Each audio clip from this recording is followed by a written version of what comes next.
curry. Hey everybody! Welcome na naman sa ating panibagong vlog session for today. So ngayon, magluluto tayo ng napaka-simpleng dish, chicken curry. Let's go! But first things first, tingnan muna natin ang ating mga ingredients. 1 kilo of chicken, 1 tablespoon of salt, 1.5 tablespoon of turmeric ground and curry powder, chili seasoning, 2 teaspoon of bawang at ang ating luya,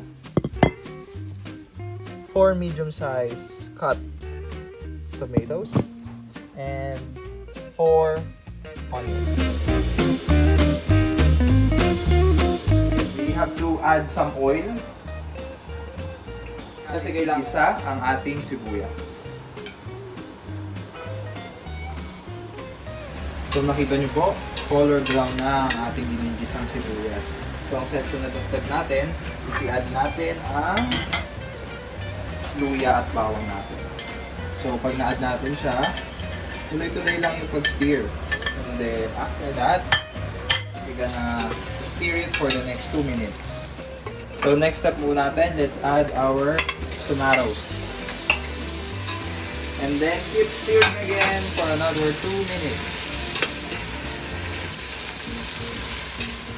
Lagay tayo ng 1.5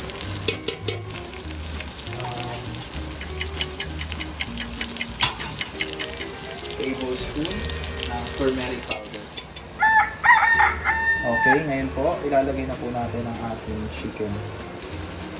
So, pag nagdami ang ating chicken, tuloy-tuloy tayo sa paghalo ngayon.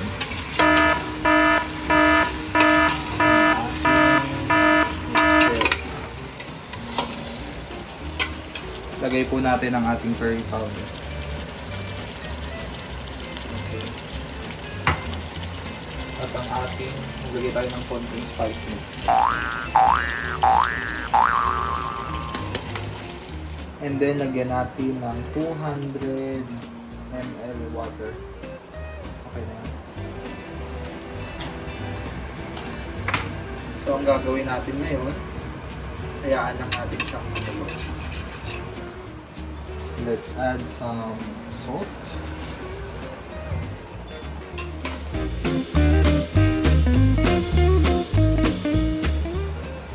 Yan na, luto na ang ating chicken curry. So, ang gagawin natin, ita-transfer na natin sa ating plato.